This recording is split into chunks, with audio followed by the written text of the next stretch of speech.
सर्वांना सलाम. देव इस्रायलावर, शुद्ध मनाच्या लोकांवर खरोखर कृपा करणारा आहे. प्रार्थना करूया. हे दयाळू दे बापा, तू शुद्ध मनाच्या लोकांवर कृपा करणारा आहे. तू इस्रायलावर कृपा करणारा आहेस. प्रिय प्रभू, आम्ही विश्वासणारे म्हणून तुझ्या चरणापाशी येतो. तुझं सहाय्य, तुझी कृपा आणि अनुग्रह नव्याने आम्ही मागतो. एक ही नवी सकाळ परमेश्वरा, तुझ्या गौरवासाठी तू आम्हाला दिलीस. आम्ही उपकार स्तुती करीत गीत गात तुझ्या चरणापाशी येतो. या भक्तीमध्ये सुमधुर गीतांची ही सेवा करीत असताना क्वायरला व क्वायरच्या प्रत्येक सदस्याला दे बापा तुझी कृपा लाभू दे. गीत गाण्यास व वाजवण्यास पवित्र आत्म्याची मोकळीकता दे. यासोबतच आम्ही संपूर्ण मंडळी जी तुझ्या चरणापाशी येऊन स्तुती आराधना, रदबदल्या, मध्यस्थ्या आणि पवित्र वचनाचं मनन करू. प्रभू, यासाठी तू आम्हाला सहाय्य करता हो व तुझ्या पवित्र आत्म्याच्या द्वारे तू आम्हास चालीव व ती मोकळीकता दे. आजच्या होणाऱ्या उपासनेद्वारे केवळ तुझं गौरव होऊ दे. ही प्रार्थना धन्य तारणाऱ्या प्रभू येशूच्या गोड आणि सुमधुर नावात केली म्हणून तू ऐक. आमेन. आपण गीत गात प्रभूचरणी जाऊया. यासाठी क्वायर पुढे येईल आणि गीत गायनाची सेवा करेल. सोबतच उपस्थित सर्व पाळक वर्गाला माझी विनंती आहे, कृपा करून आपण पुढे येऊन बसावं.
सर्वांना प्रभू येशूच्या नावात सलाम.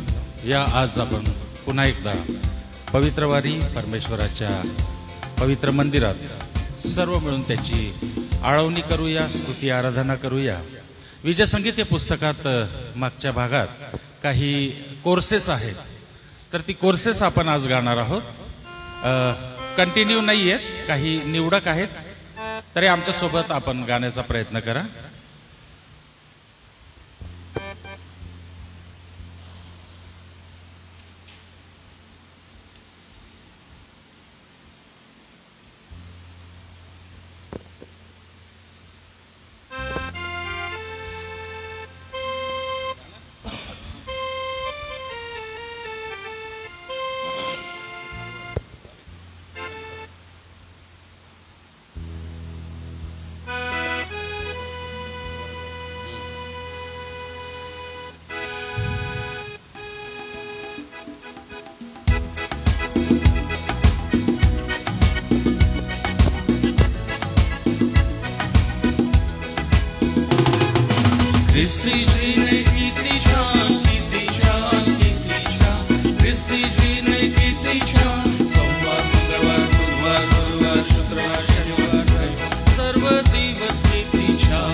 नाम येशू नाम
प्रभूची स्तुती असो.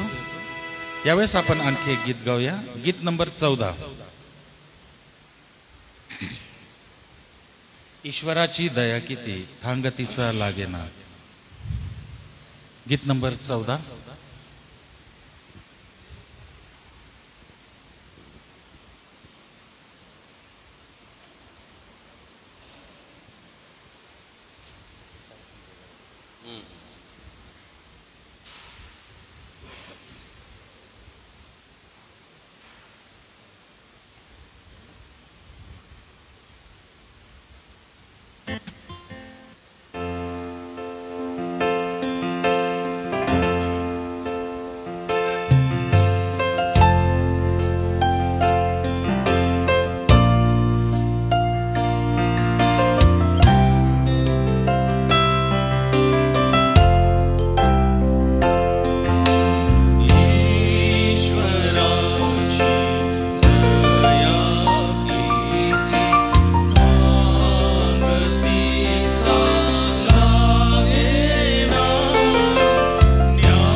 वेळेस आपण आपल्या जागेवर उभं राहू, प्रभूला सन्मान देऊ आणि विजय संगीत गीत नंबर 162, येशूची सेवा आवडे गेलो सुवेळी त्याकडे, गीत नंबर 162 त्यावेळेस आपण गाऊया.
प्रार्थना करूया.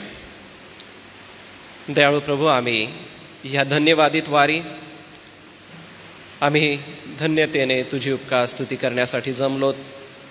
आमच्या प्रार्थना, आमच्या रदबदल्या उपकार स्तुती या गीताच्या सोबत दे बापा आमचं तुला आळवणं हे मान्य असो. प्रभू, आजच्या उपासनेद्वारे तू गौरविला जा. एक नवा आशीर्वाद आम्हास दे. जे प्रियजन येत आहेत त्यांना सुखरूप मंदिर येऊन तुझ्या समक्षतेचा आशीर्वाद तू दे. आजच्या भक्तीचा ताबा आम्ही तुला देतो, तू आम्हास चालीव. प्रार्थना प्रभू येशूच्या गोड आणि सुमधुर नावात केली म्हणून तो ऐक. आमेन. आज सकाळी आपण स्तोत्रसंहितेचं वाचन करणार आहोत आणि त्यासाठी स्तोत्रसंहिता 40 हे आपण काढू. साम नंबर 40. 40वे हे जे स्तोत्र आहे ते सुटकेबद्दलची उपकार स्तुती आहे आणि मुख्य गवयासाठी दाविदाने रचलेलं हे स्तोत्र आहे परमेश्वराच्या गौरवासाठी. आज आपण हे वाचणार आहोत. तर स्तोत्रसंहिता 40 कृपा करून आपण काढा आणि जर मिळालं असेल तर आपल्या जागेवर उभं राहून आपण परमेश्वराला सन्मान देण्यासाठी आळीपाळीने ह्याचं वाचन करणार आहोत. पहिलं वचन मी वाचेल व मंडळी आपणाला विनंती करतो की दुसऱ्या वचनापासून आपण वाचावं. मी धीर धरून परमेश्वराची वाट पाहिली, तेव्हा त्याने माझ्याकडे वळून माझा धावा ऐकला.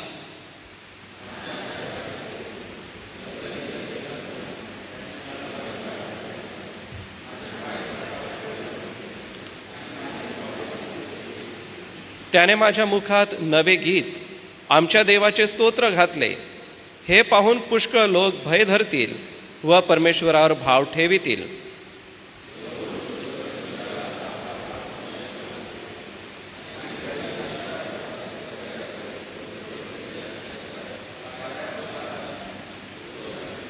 हे परमेश्वरा, माझ्या देवा, तू आम्हासाठी केलेली अद्भुत कृत्ये व आमच्या विषयीचे तुझे विचार पुष्कळ आहेत. तुझ्यासमोर त्यांची क्रमवार मांडणी करिता येणार नाही. मी ते सांगू लागलो तर ते माझ्या गणने पलीकडे आहेत.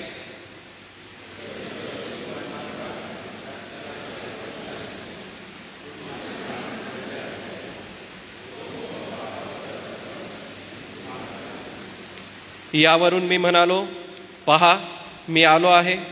ग्रंथपटात माझ्याविषयी लिहून ठेवले आहे की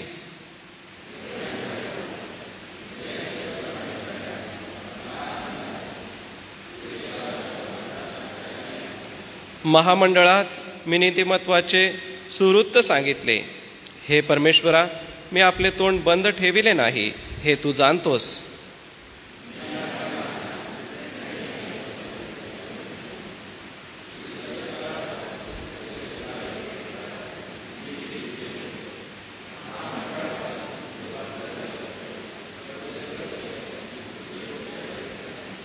हे परमेश्वरा, तू माझ्याविषयीचा आपला कळवळा आवरून धरू नको. तुझे वात्सल्य व तुझे सत्य ही माझे नित्य रक्षण करोत.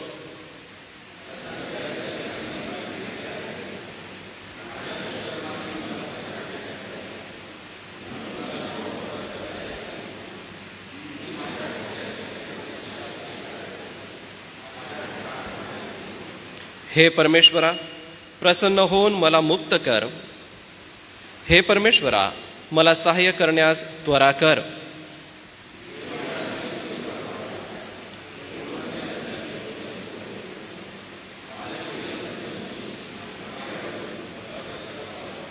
मला आहाहा आहाहा असे चिडवणाऱ्यांची फजिती होऊन त्यांची तोंडे बंद पडोत.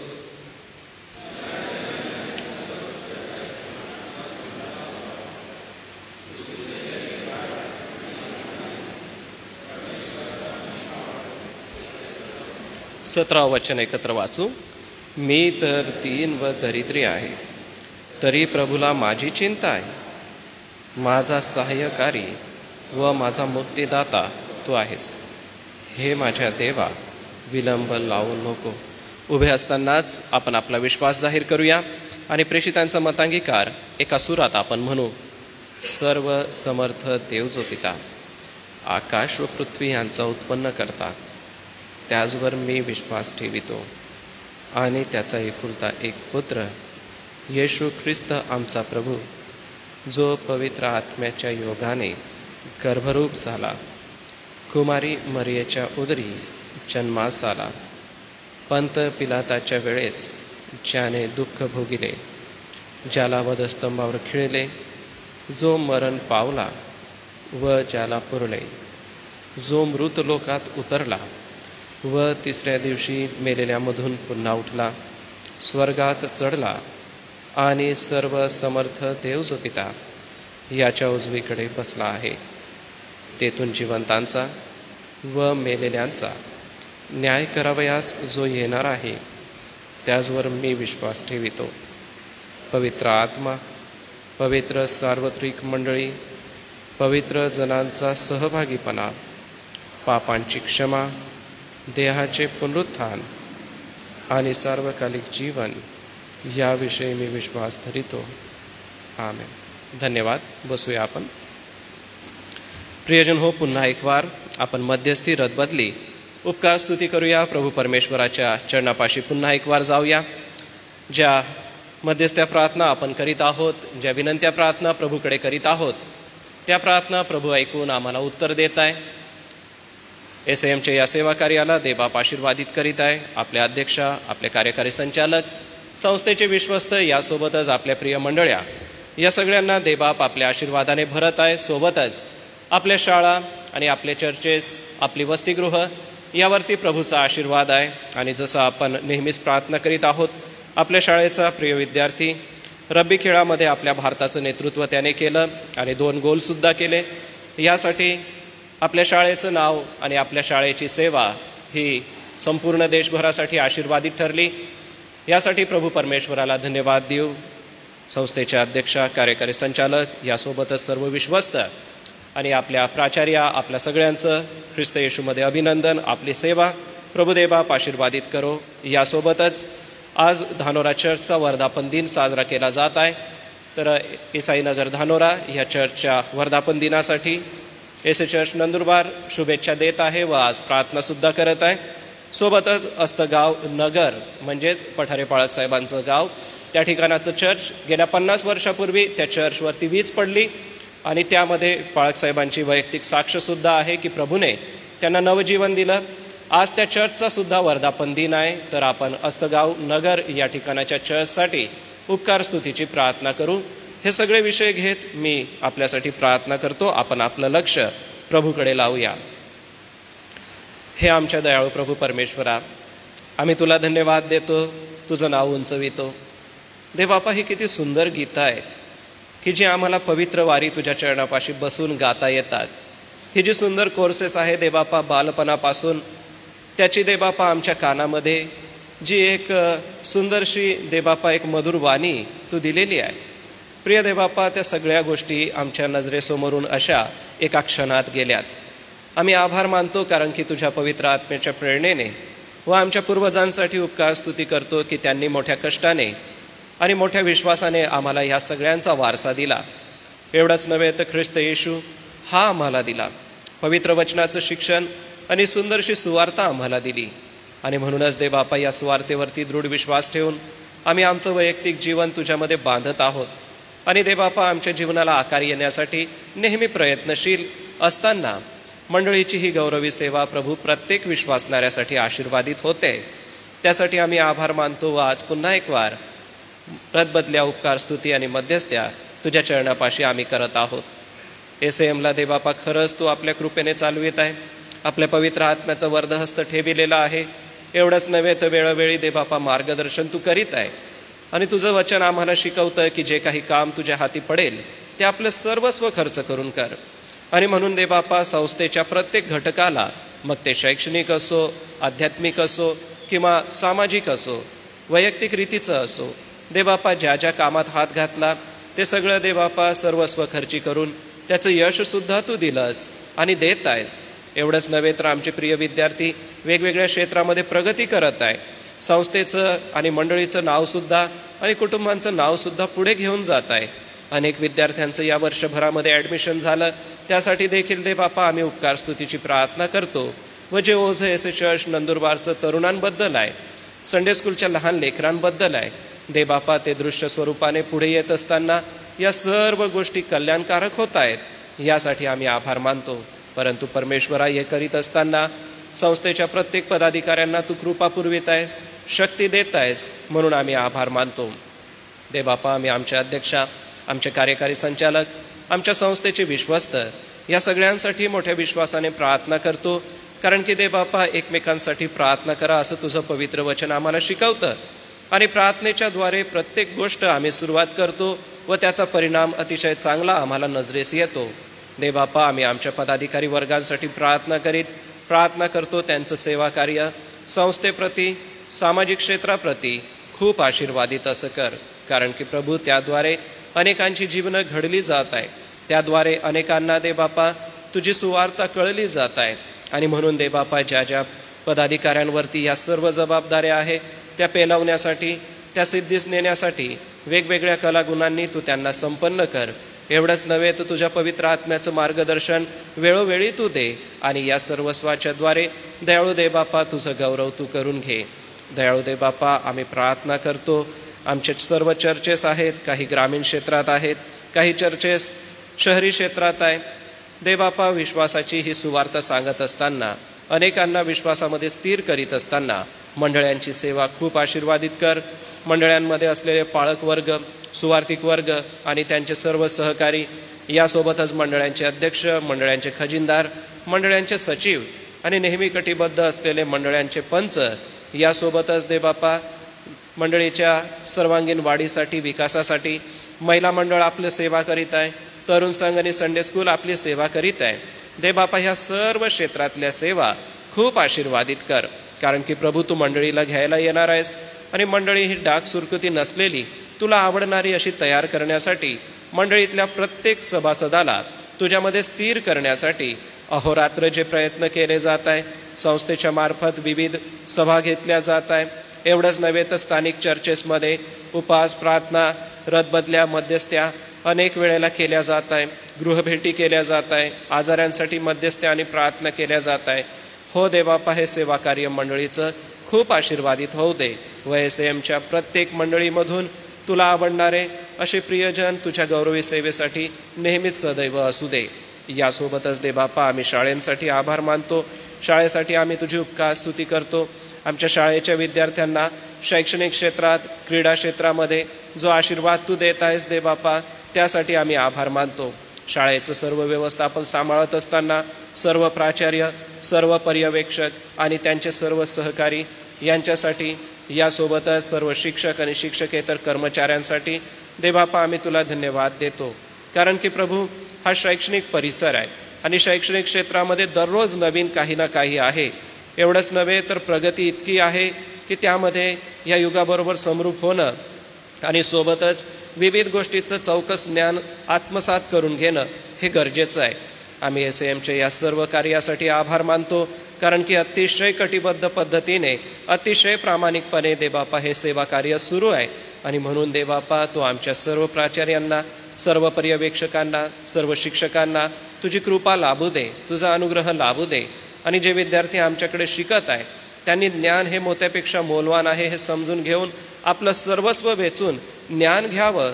हे जे तुझं पवित्र वचन म्हणतं त्यानुसार हे जे शैक्षणिक ज्ञान त्यांना मिळतं आहे ते त्यांनी आत्मसात करून घ्यावं, आपल्या स्वतःच्या जीवनाची वाढ करून घ्यावी. यासाठी दे बापा प्रत्येक विद्यार्थ्याला तुझी कृपा लाभू दे. सोबतच दे बापा, आम्ही वसतिगृहाच्या सेवेसाठी उपकार मानतो. आमचे सर्व हॉस्टेल वॉर्डन, हॉस्टेल सुप्रिटेंड आणि त्यांचे सर्व सहकारी, बॉयज हॉस्टेल, गर्ल्स हॉस्टेल, त्यामध्ये सेवा करणारे सर्व बंधू आणि भगिनी दे बापा, सगळ्यांसाठी आमची प्रार्थना आहे. ही सेवा तू आशीर्वादित कर. या दिवसांमध्ये सर्दी, खोकला, ताप विद्यार्थ्यांमध्ये पसरत आहे. ते काळजी घेत असताना सर्व हॉस्टेल वॉर्डन आणि सुप्रिटेंडला दे बापा तुझी कृपा लाभू दे. आमची प्रार्थना आहे दे बापा, प्रामाणिकपणे, इमाने इतबारे हे प्रियजन सेवा करीत आहे. या सर्व प्रियांची सेवा दे बापा खूप आशीर्वादित कर. सेंट्रल ऑफिसच्या सेवेलाही दे बापा तू आपली कृपा दे, अनुग्रह दे व त्या ठिकाणाहून होत असलेलं केंद्र ऑफिसचं सेवा कार्य आशीर्वादाचं असं कर. सोबतच दे बापा, SAMच्या द्वारे शेती विभागामध्ये या दिवसांमध्ये जी पेरणी केली गेलेली आहे त्यांना तू भरघोस पीच येऊ दे आणि त्याद्वारे अनेकांना रोजगार, त्याद्वारे अनेकांना लाभ आणि अनेकांना सर्व गोष्टी मिळून मुबलक अशा होऊ दे. सोबतच दे बापा आम्ही प्रार्थना करतो, आमची प्रिय लेकरं बाहेरगावी शिकत आहेत. दे बापा आम्ही जोशुआ वळवी यांच्यासाठी आणि अभिषेक व्यास यांच्यासाठी मागतो. मंडळीतली प्रिय लेकरं बाहेरगावी शिकण्यासाठी गेलेली आहेत, त्यांच्यासोबत आहेस.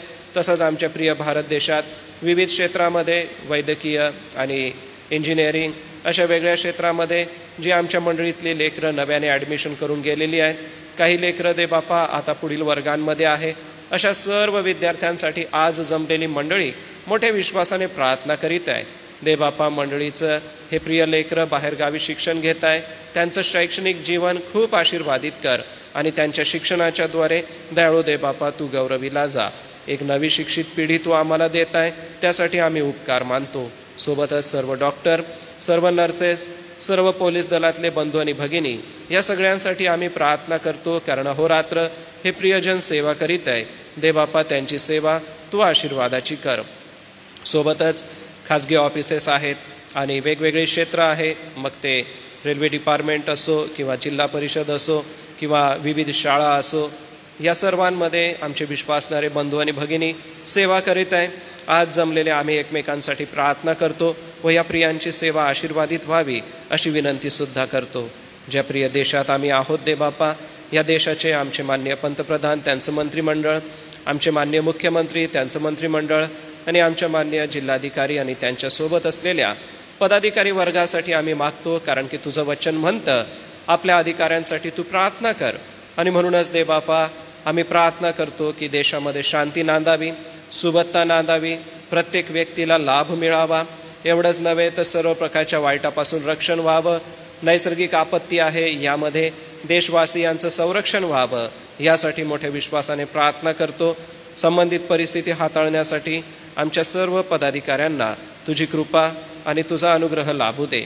सोबतच जे आजारी प्रियजन आहेत आम्ही त्यांची आठवण करीत असताना आज सकाळी मालतीबाई वळवी, ज्योतिताई नाईक, जुलियाना अक्का गायकवाड, रयता अक्का जांबिलसा, सुरेश ठाकूर, आनंदीबाई जयकर, सापाबाई शिंदे, सोबतच राजेंद्र बोरा, अरुणा सुतारी, कांता सिस्टर, रुही माने, लताबाई वळवी, यासोबतच विनोद वळवी, वसंत पाडवी आणि सोबतच आम्ही प्रार्थना करतो यशस्वी शिरसाट सरांसाठी. प्रिय प्रभू शिरसाट सरांना जे आरोग्य तू देत आहे त्यासाठी आभार मानतो. सुभाष वळवी आहेत, जेहरसिंग बसावे आहेत, श्री पी डी लवणे आहेत, सुवार्ताबाई मसीदास, कामिना गायकवाड आहेत, लवणे आंटी आहेत, यांची आम्ही आठवण करतो दे बापा. या सर्व प्रियजनांना चांगलं आरोग्य लाभू दे, तुझी कृपा आणि तुझा अनुग्रह दे. सोबतच दे बापा आमच्या मंडळीतले वडील प्रियजन नलिनीबाई मोजेस आहेत, आनंदीबाई पवार, सोबतच Suprabhabai Nathani, reverend D M Patil पाळकसाहेब, सुशी अक्का आहेत, पद्माबाई साळवे आहेत, ममताबाई डलगेंच्या आरोग्यासाठी आम्ही प्रार्थना करतो. सोबतच दुर्गाबाई वळवी, कौशल्याबाई सोनेरींची आम्ही आठवण करतो. दे बापा या प्रियजनांना तुझं आरोग्य लाभू दे. सोबतच चांदेकर सिस्टर आहेत, त्यांना देखील तू आरोग्य दे. श्री दिलीप नाईक यांना आरोग्य दिलंस दे बापा, त्यासाठी आम्ही उपकारस्तुतीची प्रार्थना करतो. मागील दिवसामध्ये रेव्हरंड रोलन ओस्कारसन यांना जे आरोग्य दे बापा तू दिलं, पुन्हा परतून ते आपल्या घरात आलेले आहेत, त्यासाठी आम्ही आभार मानतो. प्रार्थना करतो दे बापा, कारण की मंडळीने केलेल्या प्रार्थना तू ऐकतोस. जे ते दोघे किंवा तिघे एकत्र आहे त्यांच्यामध्ये तू उपस्थित आहे, हा आमचा दृढ विश्वास आहे आणि प्रार्थना कार्य करण्यात प्रबळ आहे. अरे प्रभू, आम्हा ख्रिस्ती विश्वासणाऱ्यांचा जणू काय हा श्वास आहे. आणि म्हणून दे बापा सदैव प्रार्थना करीत राहण्यास, एकमेकांसाठी प्रार्थना करण्यासाठी तुझी कृपा मंडळीतल्या प्रत्येकाला तू पुरव. यासोबतच येत्या दिवसांमध्ये प्रभू परमेश्वरा तरुणांचं संमेलन आणि VBS घेण्याचं जे संस्थेने योजलेलं आहे दे बापा ते सिद्धीस जाऊ दे. संबंधित जी टीम आम्हाला शिकवण्यासाठी येईल आणि VBSसाठी जे पाळक वर्ग आणि जे शिक्षक वर्ग शिकवतील दे बापा हे सेवा कार्य आशीर्वादित कर, कारण की प्रभू प्रतिवर्षी आम्ही सुट्टीमध्ये हे कार्य करीत आहोत, यावर्षीही ते संपन्न व्हावं यासाठी तू लागणारी कृपा आपल्या स्वर्गीय भांडारातून पुरवावीस परमेश्वरा, अशी आम्ही प्रार्थना करतो. सोबतच दे बापा जे कोणी आजारी आहे, कळवू शकलं नाही, अशांचीही आम्ही आठवण करतो. त्यांना तू स्पर्श कर, आपला आरोग्य पुरव. सोबत प्रभू आम्ही रब्बी खेळामध्ये ज्या विद्यार्थ्यांनी प्रावीण्य मिळवलेलं आहे, प्रणव गावित याच्या सेवेसाठी, त्याच्या अभ्यासासाठी, त्याच्या क्रीडा क्षेत्रासाठी, सोबतच त्याला घडवीत असताना त्याचे कोच शर्मा सर आणि या शाळेचं सर्व व्यवस्थापन पाहत असताना नूतन वर्षावळ मॅडम, त्यांचे सर्व सहकारी, सोबतच शाळेचे पर्यवेक्षक, या सगळ्यांना तुझी कृपा दे व आमच्या भारताचं नेतृत्व करण्यासाठी आमच्या शाळेचा विद्यार्थी प्रभू तू निवडलास, हा मोठा सन्मान SAMचा केला, यासाठी आम्ही आभार मानतो.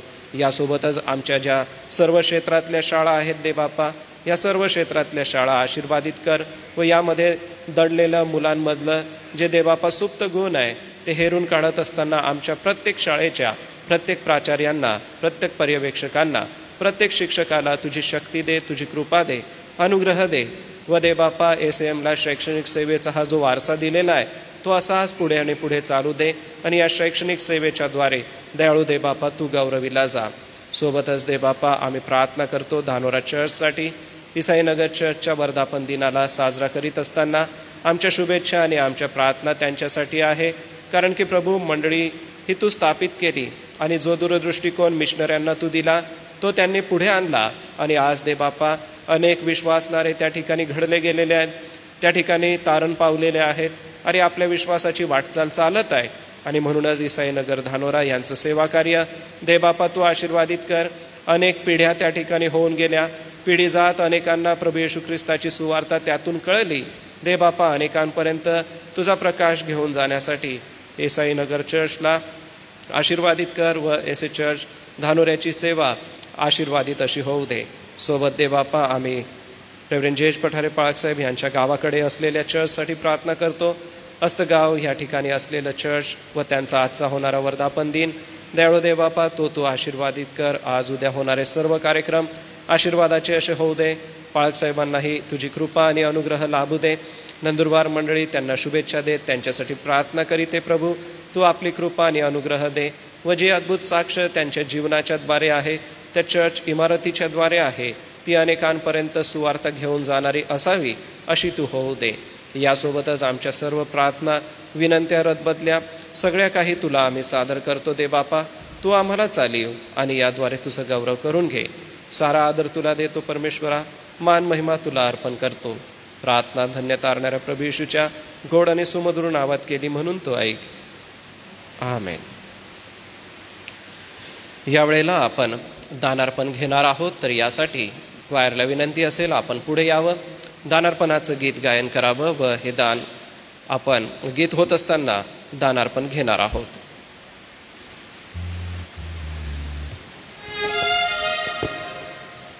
विजय संगीत गीत नंबर 222 यावेळेस आपण काढणार आहोत. ही खरी प्रभू सेवा जनसेवा ह्या गीताच्या चालीवर आहे. तोवरी सुख नाही व्यर्थ हजारी उपाय.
सुख नाही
आजच्या दानार्पणासोबत ज्या प्रियजनांचे वाढदिवस आहे आपण सांगा किंवा सुचवा, आपणासाठी प्रार्थना करण्यात येईल. आपण उभं राहू शकता किंवा पुढे येऊ शकता. माझ्याकडे जी यादी आहे त्यामध्ये आज अर्पित करमरकर, सोमवारी जोएल हिवाळे, सौ अलका वळवी, सुलभा वळवी, श्रीमती शिरीन यंगड, मंगळवारी सौ रीटा नाईक, अर्पणा गायकवाड, सौ श्रद्धा वाघमारे, मिलिंद पाटील आणि गुरुवारी नितीन जांबिलसा, श्री अशोक कदम, रोमिका पाडवी, शुक्रवारी रोहन झालटे, सौ वंदना गावित, शालोम पाडवी आणि रोहन वळवी. शनिवारी लुसिना एलिस यांचा जन्मदिवस आहे. मंडळीच्या वतीने यांना शुभेच्छा देतो. यासोबतच आपण प्रार्थना करणार आहोत.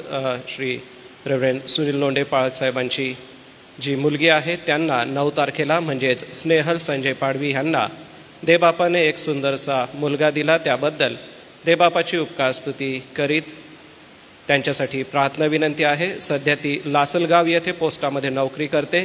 परमेश्वराने ह्या प्रिय कुटुंबाला जे बाळ दिलं त्यासाठी आपण आज प्रार्थनेत आठवण करूया. सोबतच शालोम मनीष पाडवी यांनी वाढदिवसानिमित्त उपकारस्तुतीचं दान दिलेलं आहे आणि डॉक्टर मोहन पवार यांनी उपकारस्तुती दिलेली आहे. ती मी प्रभूच्या भांडारात टाकतो व रोमिका या ठिकाणी पुढे आलेली आहे, तिच्यासाठी देखील प्रार्थना करण्यात येईल. मी डॉक्टर रेव्हरेंड जी जयकर पाळकसाहेब आपणाला विनंती करेन, कृपा करून आपण पुढे येऊन या बालिकेसाठी दानार्पणासाठी व ज्यांचे जन्मदिवस आहे व जी उपकारस्तुतीची प्रार्थना विनंती आहे त्यासाठी पुढे येऊन प्रार्थना करावी.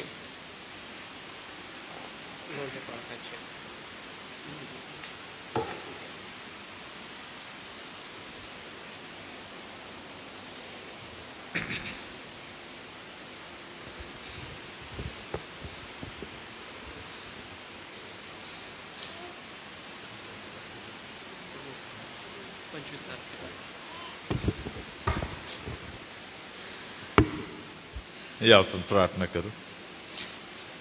आमच्या स्वर्गातील दयाळू दे बापा, पुन्हा एकदा आजच्या सकाळी आम्ही तुझा धन्यवाद करतो.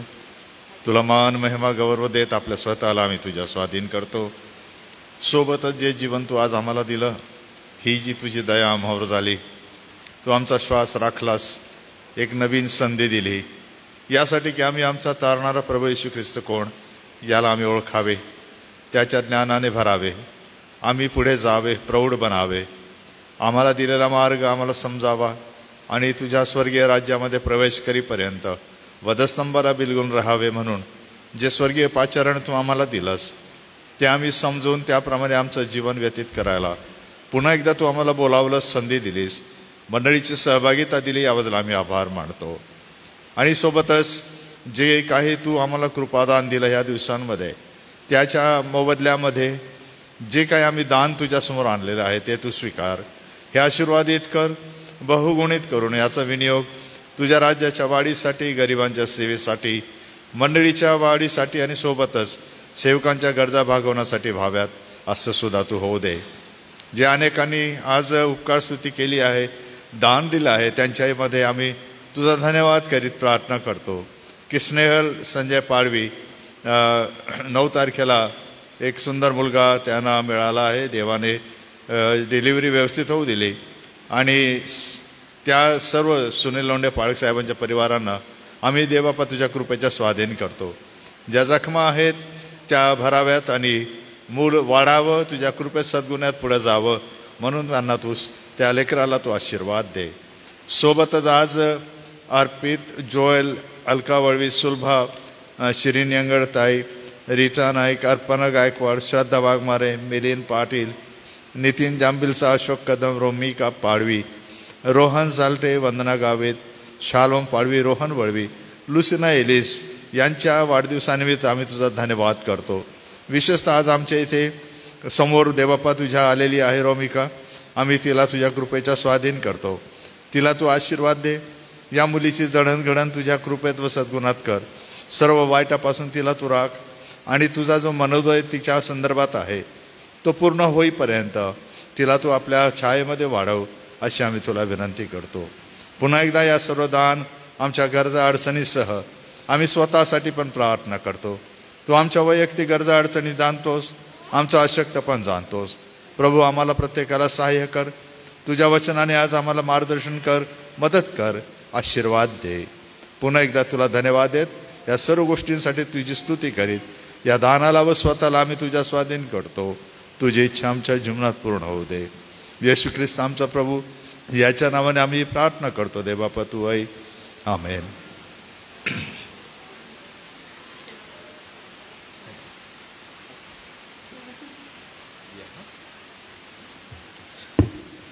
या सप्ताहासाठी काही सूचना आहेत त्या मी वाचन करतो. सोमवार ते शुक्रवार सकाळी 10 ते 10:30 या वेळामध्ये चर्चमध्ये मनन चिंतन घेण्यात येईल. Morning devotion. तर आपण येऊ शकता किंवा ऑनलाईन या सभेचा लाभ घेऊ शकता. बुधवारी सायंकाळी 4 वाजता महिला मंडळाची सभा चर्चमध्ये घेण्यात येईल. शनिवारी सायंकाळी 6 वाजता तरुण संघ चर्चमध्ये घेण्यात येईल. आज दुपारी 2 ते 5 या वेळामध्ये नीतिसूत्रेच्या पुस्तकाची परीक्षा ही घेण्यात येईल. TWR या संस्थेकडून ती असते, परंतु आपल्या स्थानिक चर्चमध्ये दुपारी 2 ते 5 या वेळामध्ये नीतिसूत्रेच्या पुस्तकावरची परीक्षा ही घेण्यात येईल. जे परीक्षा देणार आहेत त्यांनी 2 ते 5 या वेळात चर्चमध्ये उपस्थित राहावे. येत्या रविवारी सन्माननीय रेव्हरेंड जयेश पठारे पाळक साहेब वचनाची सेवा करतील. सोबतच प्रियजन हो, आपणाला जे दानार्पणाचं पाकिट आहे, या दानार्पणाच्या पाकिटामध्ये खाली व्हॉट्सॲप मोबाईल नंबर जो आपला असेल तो कृपा करून आपल्याला टाकायचा आहे, जेणेकरून आपण दानार्पण टाकल्यानंतर आपणाला जी पावती आहे ती आम्ही व्हॉट्सॲप नंबरवर टाकू. तर हे आपल्याकडे आलेलं आहे. तर कृपा करून आपण ज्या वेळेला दशमांश, शुभकास्तुती, वाढदिवस किंवा जेही आपण इतर दान वगैरे टाकता, आपण ते टाकून खाली व्हॉट्सॲप नंबर लिहावा, जेणेकरून आपणाला पावती देण्यात येईल. ही महत्त्वपूर्ण सूचना कृपा करून आपण लक्षात ठेवावी. सोबतच प्रियजन हो, तरुण संमेलन आणि VBS साठीचं पत्रक आहे. एसी चर्च नंदुरबारच्या व्हॉट्सॲप ग्रुपवरती आपणाला देण्यात आलेला आहे. आजच्या उपासनेमध्ये मी त्याचं वाचन करतो. प्रति मान्य अध्यक्ष पाळक सुवार्तिक पंचमंडळ एसी चर्चच्या सर्व मंडळ्या.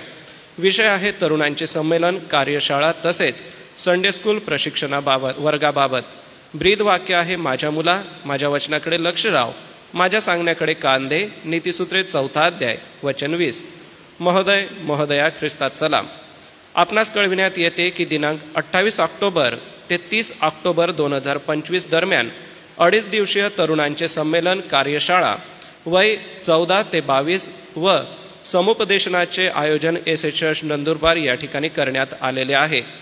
त्याचबरोबर दिनांक 28 ते 30 ऑक्टोबर 2025 दरम्यान 2.5 दिवसीय संडे स्कूल वय 5 ते 13 प्रशिक्षण वर्ग VBS म्हणजेच वोकेशन बायबल स्कूल देखील आयोजित करण्यात आलेले आहे. इच्छुक विद्यार्थ्यांनी आपली नावे मंडळीचे अध्यक्ष पाळक सुवार्तिक यांच्याकडे द्यावीत. त्यानंतर पंचांच्या सभेत तरुणांच्या तसेच संडे स्कूलच्या संघातील विद्यार्थ्यांची नावे निश्चित करून दिनांक 15 ऑक्टोबर 2025च्या आत संस्थेच्या मध्यवर्ती कार्यालयात पाठवावी. संमेलन, कार्यशाळा तसेच VBS करिता सर्वसाधारण नियम सूचना खालीलप्रमाणे. 1. संमेलन, कार्यशाळा व VBS करिता कुठलेही नोंदणी शुल्क आकारण्यात येणार नाही. 2. पवित्र शास्त्र, वही, पेन, बिछाना, ताट, ग्लास इत्यादी स्वतःला आवश्यक असणाऱ्या वस्तू सोबत आणाव्यात. 3. प्रत्येक मंडळीच्या संघासोबत मंडळीचे पाळक, सुवार्तिक तसेच मुलांच्या व मुलींच्या ग्रुपकरिता प्रत्येकी 1 शिक्षक किंवा संडे स्कूल टीचर किंवा जबाबदार व्यक्तींना सोबत पाठवावे. 4 आहे, न्याहारी जेवणाची निशुल्क व्यवस्था करण्यात आली आहे. तसेच प्रवास खर्च देखील कार्यशाळा व VBS पूर्ण केल्यानंतर प्रत्येक संघाला प्रदान करण्यात येणार आहे. 5 आहे, बायबल क्विज करिता संपूर्ण नीतिसूत्रे अध्याय 5, 30 व 31 वगळून उत्पत्ती 37 ते 50, योसेफाचे जीवनचरित्र यावर एका वाक्यातील प्रश्न, गाळलेल्या जागा भरा, जोड्या लावा इत्यादी प्रकारचे प्रश्न विचारले जातील. बायबल क्विज करिता प्रत्येक मंडळीकडून 1 संघ अपेक्षित आहे. प्रत्येक मंडळी, चर्च, पंचमंडळ यांनी आपल्या विद्यार्थ्यांची नावे पंचांची सभा घेऊन निश्चित करून पाठवावी. 7 आहे, फक्त मंडळी चर्चकडून आलेल्या यादीतील विद्यार्थ्यांनाच तरुण, टीनेज वय 14 ते 22 कार्यशाळेत समावेश करण्यात येईल. मंडळी चर्चच्या यादीत समावेश नसलेल्या विद्यार्थ्यांना प्रवेश दिला जाणार नाही. 8 आहे, ख्रिस्ती समूह गीत गायन स्पर्धेची स्वतंत्र नियमावली सोबत जोडली आहे. तरी मंडळीतील सर्व पात्र विद्यार्थ्यांनी संमेलन, कार्यशाळा व VBSचा लाभ घ्यावा व दोन्ही कार्यक्रमांसाठी प्रार्थना करावी. कळावे. अध्यक्ष सुवार्थालय चर्च नंदुरबार. आता जी ख्रिस्ती समूह गीत गायन आपण घेणार आहोत त्याची स्पर्धेची जी नियमावली आहे ती थोडक्यात वाचतो. ख्रिस्ती समूह गीत गायन स्पर्धेची विभागणी 3 गटात करण्यात आलेली आहे. अ गटामध्ये 6 ते 12 वयोगट, ब गटामध्ये 13 ते 17 वयोगट आणि क गटामध्ये 18 ते 22 वयोगट. स्पर्धा वयोगटानुसार असल्यामुळे अ व ब गटाकरिता पंचांनी आपल्या स्तरावर पडताळणी करून नावे पाठवावी. प्रत्येक मंडळीला वर नमूद 3 वयोगटाकरिता प्रत्येकी एकच संघ पाठवता येईल. समूहगीत हे मराठी, हिंदी, इंग्रजी किंवा इतर प्रादेशिक भाषेत सुद्धा, उदाहरणार्थ भिली, मावची, पावरी इत्यादी गाता येईल. एका समूह गीताला जास्तीत जास्त 5 मिनिटे वेळ राहील. वादकांसाठी वयाची अट राहणार नाही. स्पर्धेकरिता परीक्षक हे वरिष्ठ गायक, वादक असतील. त्याचबरोबर शास्त्रीय संगीताचे तज्ज्ञ देखील परीक्षक म्हणून राहतील व त्यांचा निर्णय हा अंतिम राहील. विजेत्या प्रथम, द्वितीय व तृतीय संघांना रोख रक्कम, ट्रॉफी व प्रमाणपत्र या स्वरूपात पुरस्कार देण्यात येतील. प्रथम, द्वितीय व तृतीय अनुक्रमे 6 ते 12 गट 6,000, 4,000 व 2,000. 13 ते 17 गट 7,000, 5,000 व 3,000. 18 ते 22 गट 8,000, 6,000 व 4,000. प्रत्येक मंडळीने आपल्या संघाची निवड करून पाळक, सुवार्तिक व अध्यक्ष यांच्या स्वाक्षरीनिशी दिनांक 15 ऑक्टोबर 2025च्या आत संस्थेच्या मध्यवर्ती कार्यालयात यादी सादर करावी. तरी कृपया प्रत्येक मंडळीतील जास्तीत जास्त मुलं, तरुणांनी या संधीचा लाभ घ्यावा व मंडळीने संघाची निवड करून तरुणांची कार्यशाळा व BBSमध्ये आपला सहभाग मोठ्या संख्येने नोंदवावा. कळावे. अध्यक्ष सुवार्थालय चर्च नंदुरबार. पुढे मग संमेलनाच्या कार्यशाळेबद्दलचं 28 ते 30 ऑक्टोबर 2025. स्थळ असणार आहे एस.ए. चर्च नंदुरबार. वक्ते असणार आहे यूथ ए मिशन टीम लोणावळा पुणे म्हणजे YWAM हे आपणाकडे असणार आहे. ब्रीदवाक्य, माझ्या मुला माझ्या वचनाकडे लक्ष लाव, माझ्या सांगण्याकडे कान दे, नीतिसूत्रे 4:20. वेळ सकाळी 9 ते 9:30 हा मंगळवारी म्हणजे 28 ऑक्टोबर रोजी आगमन, नोंदणी आणि न्याहारीचा असेल आणि तोच पुढील 2 दिवस न्याहारीचा असणार आहे. 9:30 ते 10 या वेळामध्ये चालक रेव्हरंड अनुप वळवी असतील. श्री सत्यजित नाईक व सेबॅस्टियन जयकर हे असतील.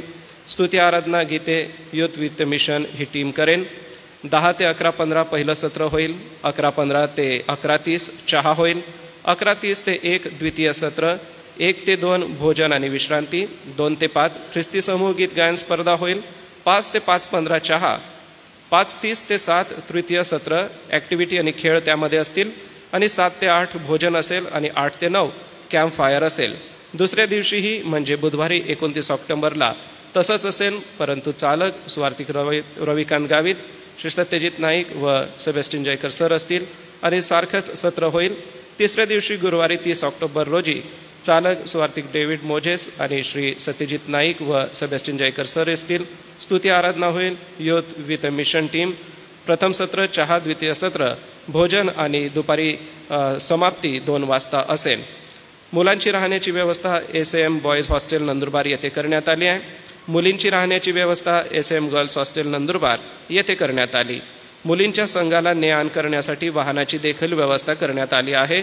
सोबत येताना प्रत्येकाने पवित्र शास्त्र, वही, पेन, ताट, ग्लास, आवश्यक बिछाना व गरजेच्या आवश्यक वस्तू सोबत आणाव्या. प्रत्येक संघाची व शिस्त राखण्याची जबाबदारी ही मंडळीचे पाळक, सुवार्तिक पंच, संघ प्रमुख यांची राहील. सुवार्थालय चर्च नंदुरबार. यासोबतच VBSही त्याचप्रमाणे आहे. 28 ते 30 ऑक्टोबर. स्थळ SM बॉईज कॅम्प्स नंदुरबार. ब्रीदवाक्य आहे माझ्या मुला माझ्या वचनाकडे लक्ष लाव, माझ्या सांगण्याकडे कान दे, नीतिसूत्रे 4 अध्याय वचन 20. मंगळवारी 28 सकाळी 9 ते 10 आगमन, नोंदणी आणि न्याहारी असेल. 10 ते 11 पहिलं सत्र. 11 ते 11:05 चहा असेल. त्याच्यानंतर 11:05 ते 12पर्यंत दुसरे सत्र. 12 ते 12:05 स्तुतिगीते. मग नंतर तिसरे सत्र होईल. 1 ते 2 दुपारचं भोजन होईल. 2 ते 3:30 समूहगीत गायन होईल. 3:30 ते 3:45 समूहगीत गायन स्पर्धा होईल. 4थे सत्र होईल. मग ॲक्टिव्हिटी आणि खेळ, रात्रीचे भोजन आणि रात्री 8 ते 9 कॅम्प फायर. दुसऱ्या आणि तिसऱ्या दिवशी तसंच असेल आणि भोजनानंतर म्हणजे गुरुवारी 30 ऑक्टोबरला समाप्ती होईल. मुलींची राहण्याची व्यवस्था SM बॉईज हॉस्टेल नंदुरबार येथे करण्यात आली आहे. मुलांची राहण्याची व्यवस्था SM बॉईज हॉस्टेल ठिकाणी करण्यात आलेली आहे. मुलींच्या संघाला ने-आण करण्यासाठी वाहनाची व्यवस्था आहे.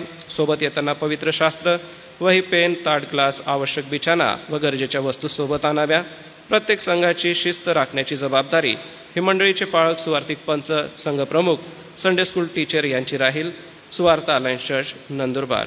अध्यक्ष महोदयांकडून ह्या आपणाला आलेल्या पत्रकाला आपण कार्यशाळा आणि VBSसाठी आपल्यासमोर आज वाचन करण्यात आलेलं आहे. दिनांक 21 रविवारच्या सभेत आपण याचं वाचन केलं. सोबत 28, 5 आणि 12 या तारखेला देखील वाचन होईल. सोबतच आपल्या व्हॉट्सॲप ग्रुपवर याची सूचना आहे, तर आपण आपल्या पाल्यांना पाठवावा व या गौरवी सेवा कार्याचा लाभ घ्यावा. या महत्त्वपूर्ण सूचना आपणासाठी आहे. आता जे संडे स्कूलचे विद्यार्थी आहे ते संडे स्कूलसाठी जाऊ शकतात. संडे स्कूल शिक्षकांसोबत संडे स्कूलचे विद्यार्थी संडे स्कूलसाठी जाऊ शकतात. प्रियांनो, आज आपण देवाच्या पवित्र वचनाकडे जात असताना नवीन करारामध्ये जाऊया आणि नवीन करारामध्ये याकोबाच्या पत्राकडे आपण जाऊ.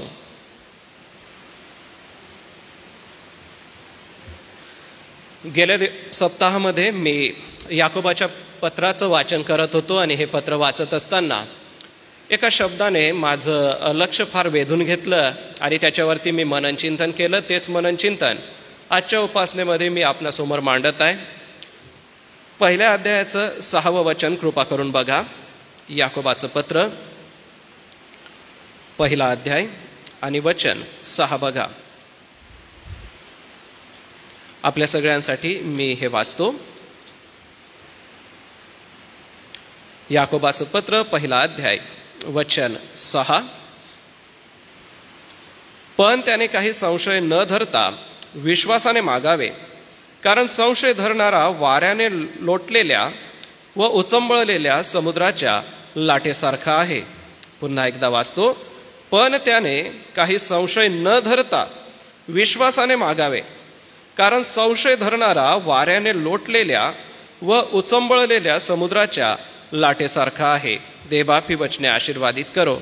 आता हे जे याकोबाचं पत्र लिहिलेलं आहे, या पत्राचं जर आपण वाचन केलं तर आपल्याला हे वाचत असताना हे पत्र आपल्या संगती बोलताना जाणवतं. ह्यामध्ये 5 अध्याय आहेत आणि या 5ही अध्यायांना ज्या वेळेला तुम्ही वाचता त्यावेळेला व्यवहारोपयोगी बोध याच्यामध्ये दिलेला आहे. एवढंच नव्हे तर आमची ख्रिस्ती वागणूक आम्ही कशी ठेवावी याबद्दल सांगितलेलं आहे. आमचं वैयक्तिक जीवन आम्ही कसं जगावं याबद्दल फार सुंदर मार्गदर्शन याकोबाने या ठिकाणी केलेलं आहे.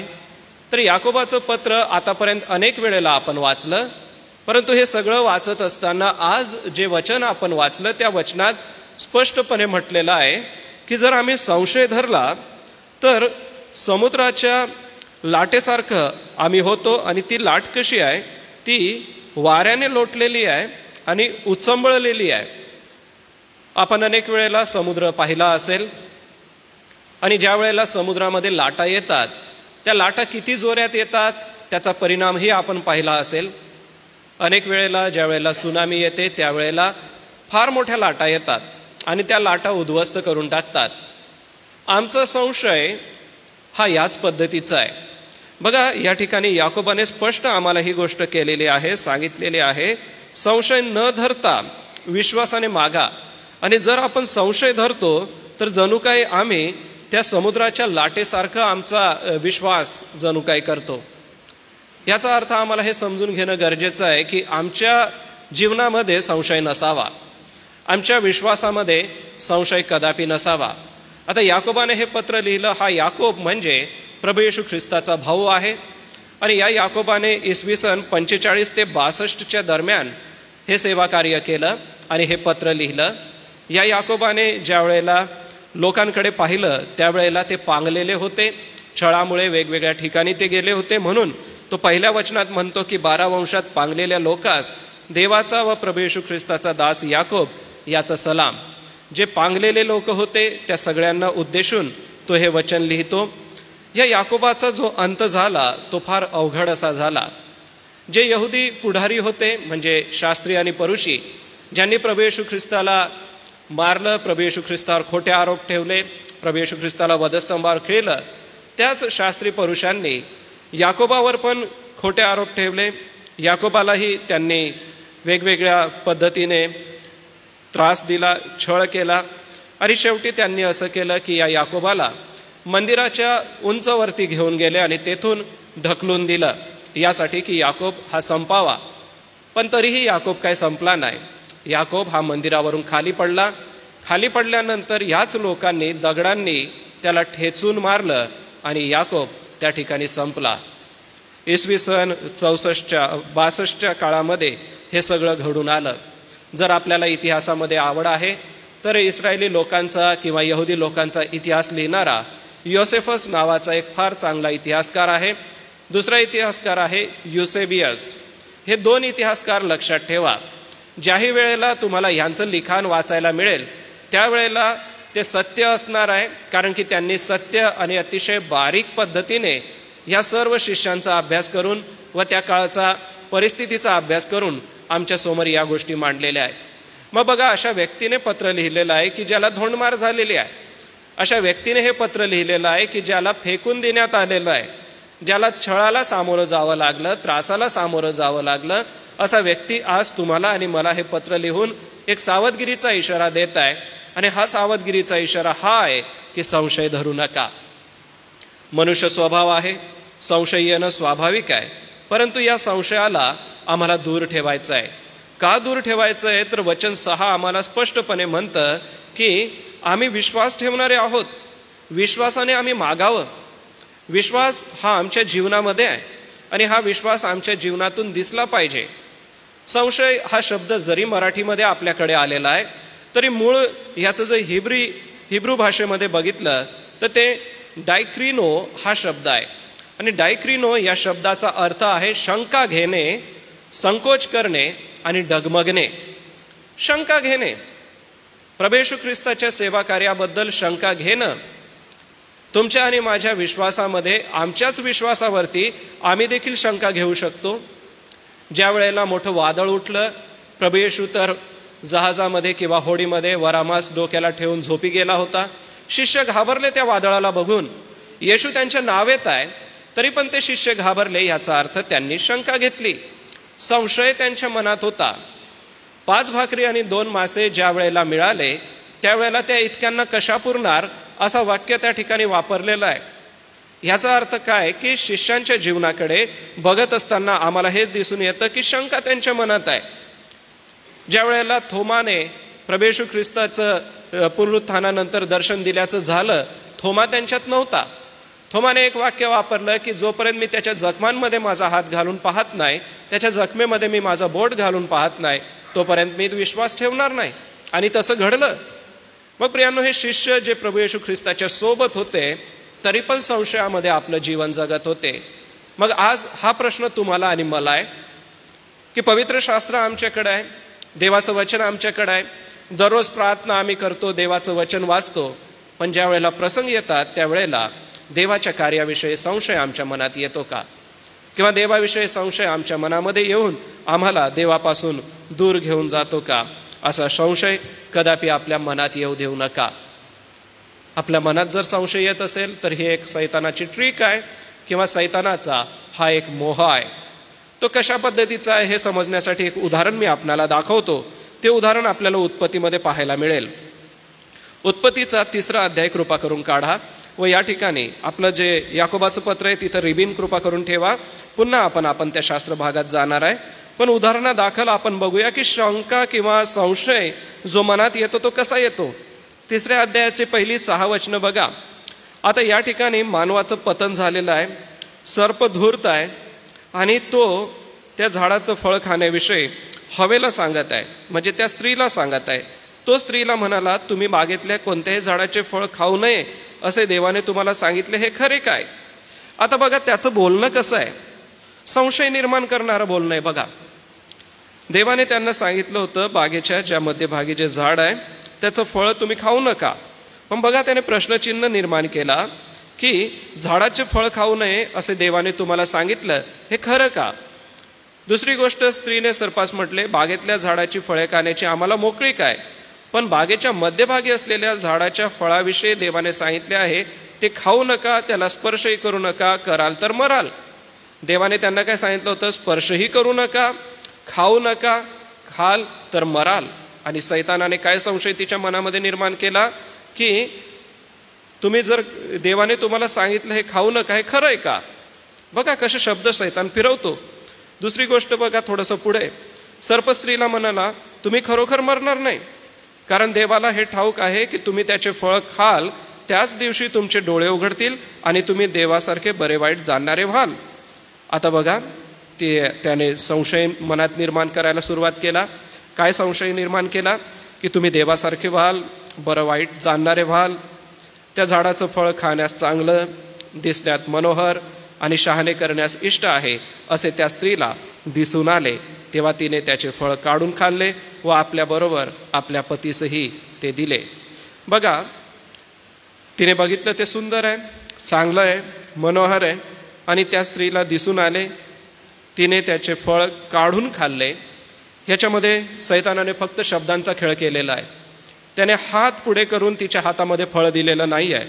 कृपा करून बारकाईने बघा. तेव्हा तिने त्याचे फळ काढून खाल्ले, आपल्याबरोबर आपल्या पतीसही ते दिले व त्याने ते खाल्ले. सुंदर दिसतंय, मनोहर दिसतंय. तिने ते काढलं, तिने खाल्लं, आपल्या पतीलाही तिने खाऊ घातलं. बघा सैतान कसा संशय निर्माण करतो, शब्द फिरवतो, वचनाची तोडमोड करतो, सत्यतेपासून असत्यतेकडे घेऊन जातो. ह्याला नॉस्टिसिझम म्हणतात. नॉस्टिसिझम म्हणजे सत्य आणि असत्य ह्याची भेसळ. सत्य होतं, देवाने ते फळ खाऊ नये हे सांगितलं, हे सत्य होतं. त्याला स्पर्शही करू नका हेही सत्य होतं.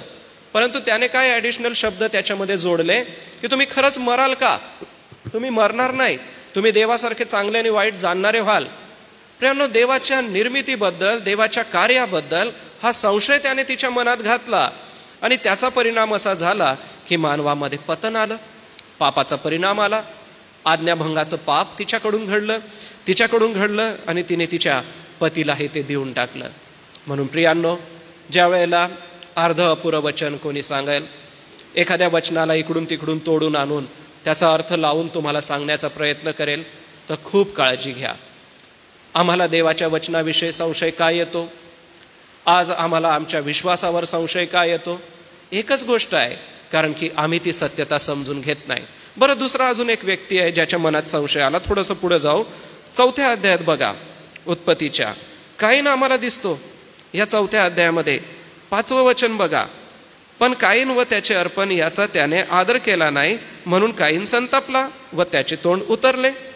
आता या अध्यायाकडे जर बघितलं किंवा या घटनेकडे जर बघितलं तर देवाने हाबेलाच्या अर्पणाचा स्वीकार केला आणि याचा म्हणजे कायनाच्या अर्पणाचा त्याने आदर केला नाही, म्हणून कायन संतापला.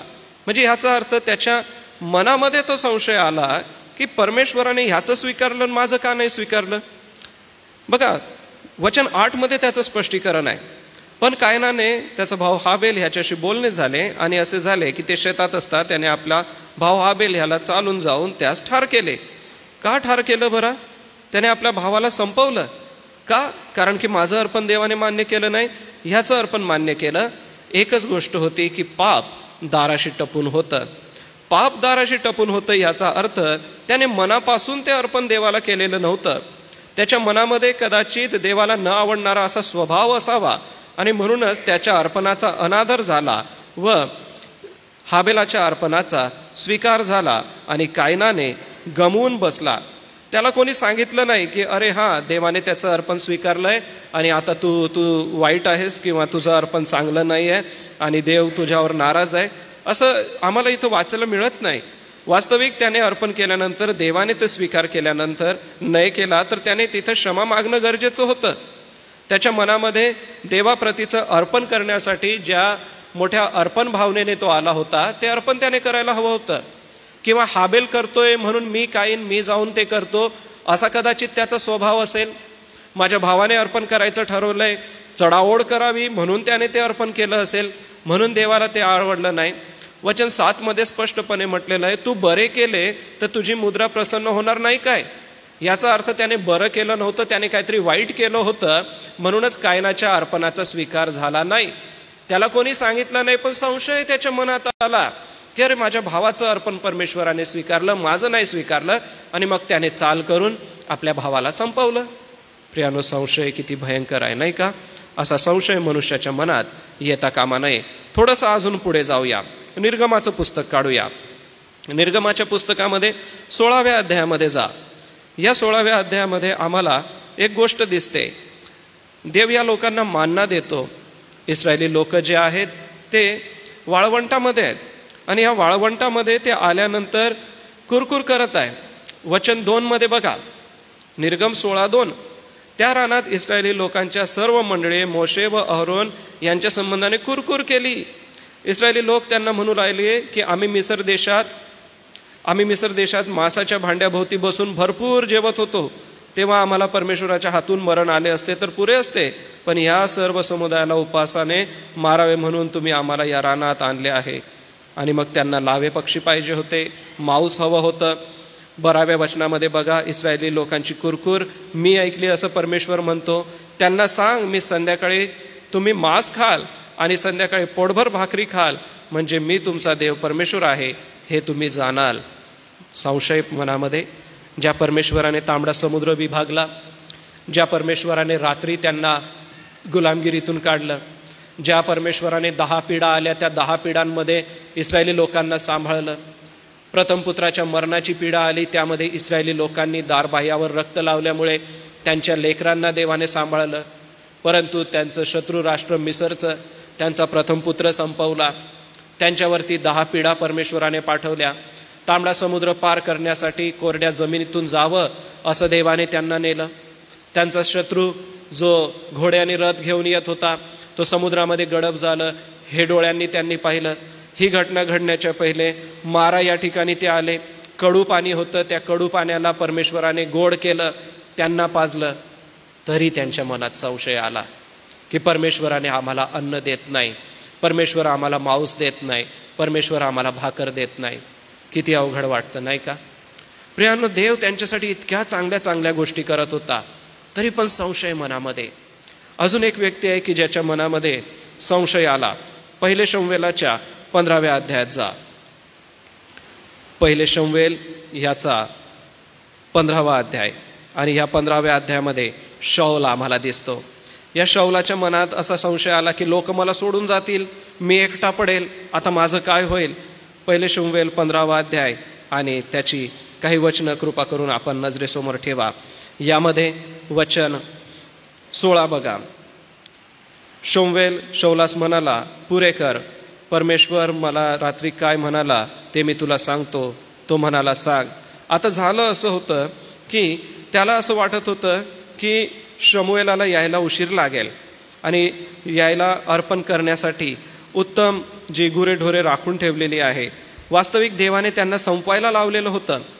कोणीही जिवंत ठेवू नका असं त्याने सांगितलं होतं, परंतु त्याने जिवंत ठेवले, आणि म्हणूनच त्याला देवाने नाकारलं.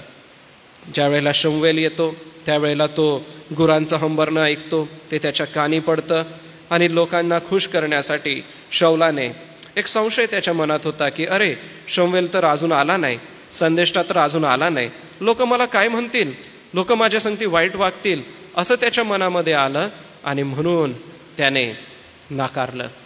संशय किती भयंकर असतो नाही का? हेच थोडंसं आपण नवीन करारामध्ये जर गेलात तर आम्हाला शिष्यांच्या बाबतीत दिसतं. प्रभू येशू ख्रिस्त जोपर्यंत त्यांच्या संगती आहे तोपर्यंत तरी ते संशयामध्ये आहे. जसं पेत्र पाण्यावरून चालण्यात येत असताना वादळाला बघतो आणि बुडायला लागतो.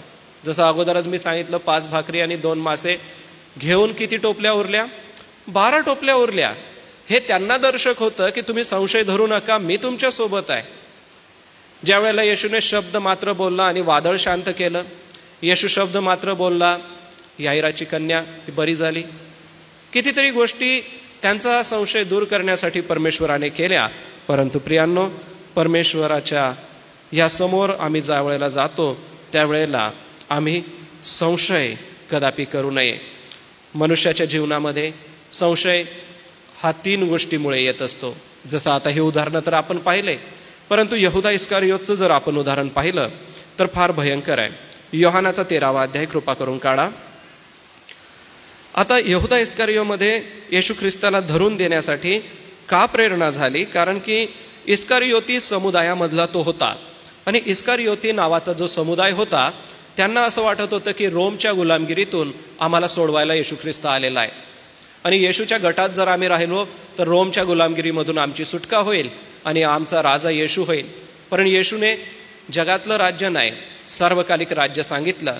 ही गोष्ट यहुदा इस्कारियोतला आवडली नाही आणि म्हणून त्याने येशूचा नाकार केला आणि येशूपासून तो दूर गेला. जर 13व्या अध्यायाचं 2रं वचन वाचलं तर बघा, शिमोनाचा मुलगा यहुदा इस्कारियोत ह्याच्या मनात त्याला धरून द्यावे असे सैतान घालून चुकला होता. सैतानाची ही ट्रिक आहे आणि तो कशा रीतीने एक तर शब्द मोडतो, शंका निर्माण करतो, संशय निर्माण करतो. आता या ठिकाणी पैशाचा मोह ह्याला झालेला आम्हाला दिसतो. ह्याच्या मनामध्ये भय निर्माण झालं आणि त्याने तशी प्रतिष्ठा केली किंवा त्याने तसा प्रयत्न केला आणि नंतर प्रभू येशू ख्रिस्ताला धरून दिला. मग प्रियांनो, आपला जो मूळ शास्त्र भाग आहे याकोबाचं पत्र 1 अध्याय वचन 6 ते म्हणतं की संशय धरू नका. इतक्या सगळ्या लोकांनी देवासंगती राहून पण संशय धरला. मग आता याकोबाच्या पत्रातूनच आपण हे बघणार आहोत की माझ्या मनात जर संशय आहे तर तो मला दूर कसा करायचा आहे आणि तो करता येतो. कसा दूर करता येतो ते 2 ते 4 वचनामध्ये सांगितलंय 1 अध्यायाच्या. आमच्या मनात जर संशय येत असेल तर पहिला उपाय हा करा, माझ्या बंधूंनो, नाना प्रकारच्या परीक्षांना तुम्हाला तोंड द्यावे लागते तेव्हा तुम्ही आनंदच माना. तुम्हास ठाऊक आहे की तुमच्या विश्वासाची पारख उतरल्याने धीर उत्पन्न होतो आणि धीराला आपले कार्य पूर्ण करू द्या, यासाठी की तुम्ही कशातही उणे न होता तुम्हाला अखंड परिपूर्णता प्राप्त व्हावी. याचा अर्थ काय आहे की परीक्षा प्रसंगांना आनंदाने तोंड द्या.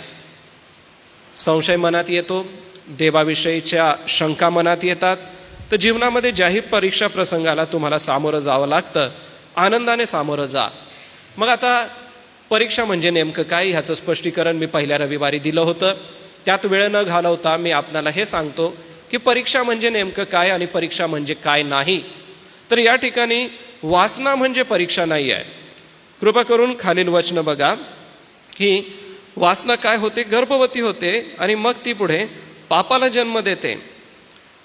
अरे ज्या वेळेला वचन 12 पासून पुढे बघा, जो माणूस परीक्षेत टिकतो तो धन्य, कारण आपणावर प्रीती करणाऱ्यांना देव केलेल्या जीवनाचं मुकुट त्याला मिळेल. आता 13वं वचन म्हणतं की कोणाची परीक्षा होत असता देवाने मला मोहात घातले असे त्याने म्हणू नये, कारण देवाला वाईट गोष्टीचा मोह होत नाही आणि तो स्वतः कोणाला मोहात पाडत नाही. तर प्रत्येक माणूस आपल्या वासनेने ओढला जातो, भुलवला जातो आणि मोहात पडतो. बघा स्टेप्स बघा, पायऱ्या बघा. काय पायऱ्या आहेत? मोह येतो, त्याच्यानंतर वासना येते, त्याच्यानंतर भुलवलं जाणं येतं, त्याच्यानंतर मोहात पडतो आणि मग पाप जन्मास येतं. 5 महत्त्वपूर्ण घटना घडतात. ही परीक्षा नाही आहे.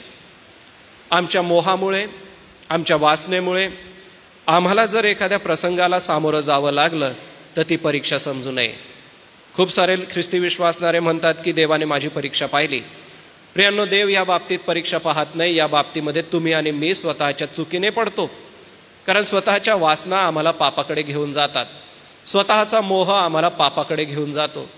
आणि बघा, हे जितके पण चरित्र आपण बघितले ह्यांच्यामध्ये आम्हाला हे तपासून बघता येतं की ज्या वेळेला आमच्या मनामध्ये एखाद्या गोष्टीची वासना निर्माण होते, जसं यहुदा इस्कारियोतला या जगाच्या अधिकाराची एक वासना होती. त्याला असं वाटत होतं की इस्कारियोती समुदायासाठी प्रभू येशू ख्रिस्त रोमी समाजाशी लढेल आणि आपलं राज्य स्थापन करेल आणि रोमला आमच्यातून घालवून देईल आणि आमचं राज्य स्थापन होईल.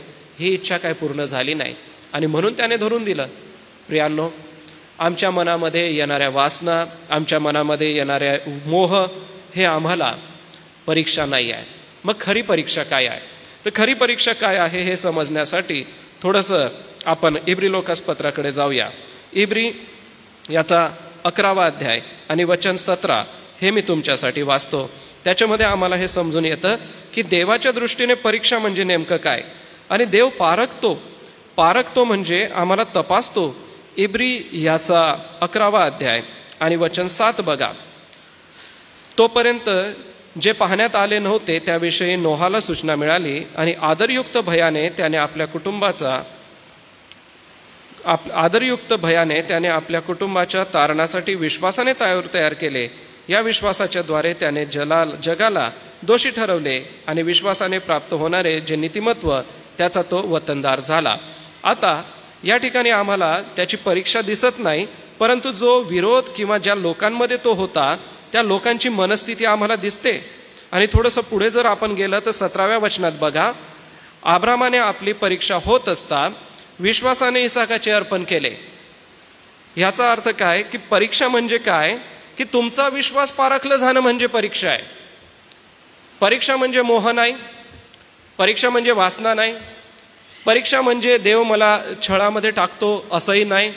तर परीक्षा म्हणजे नेहमी लक्षात ठेवा, परीक्षा म्हणजे तुमचा विश्वास तपासलं जाणं. ज्या दिवशी तुमचा आणि माझा विश्वास तपासला जातो त्या दिवशी ती परीक्षा असते. आता या ठिकाणी अब्रामाला परीक्षेला असताना विश्वासाने इसाकाचं अर्पण केलं. ज्याने वचने स्वीकारली होती तो आपल्या एकुलता एक पुत्राचं अर्पण करत होता. आता थोडंसं अजून पुढे जाऊ. 1 पेत्र बघा, 1 अध्याय. 1 पेत्र 1 अध्याय वचन 6 आणि वचन 7.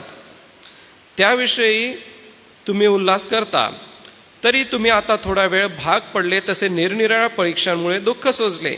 यासाठी की नाशवंत सोन्याची परीक्षा अग्नीने करतात, त्या सोन्यापेक्षा मौल्यवान अशी जी तुमच्या विश्वासाची परीक्षा ती येशू ख्रिस्ताच्या प्रगट होण्याच्या वेळेस प्रशंसा, गौरव व मान यास कारणीभूत व्हावी. यावरून आम्हाला स्पष्टपणे दिसून येतं की परीक्षा विश्वासाचीच होती. परीक्षा आमच्या मोहाची होत नाही, परीक्षा आमच्या वेगवेगळ्या स्वभावाची होत नाही, परीक्षा आमच्या कामाची होत नाही, आमच्या स्वभावाची होत नाही, तर आमच्या विश्वासाची होती. देव तपासतो की खरंच हा विश्वासात आहे का. अब्रामाला कसं तपासलं? आपला पुत्र अर्पण करण्याबद्दल त्याला तपासलं आणि या परीक्षेमध्ये तो पुढे गेला आणि विश्वासणाऱ्यांचा तो पिता झाला.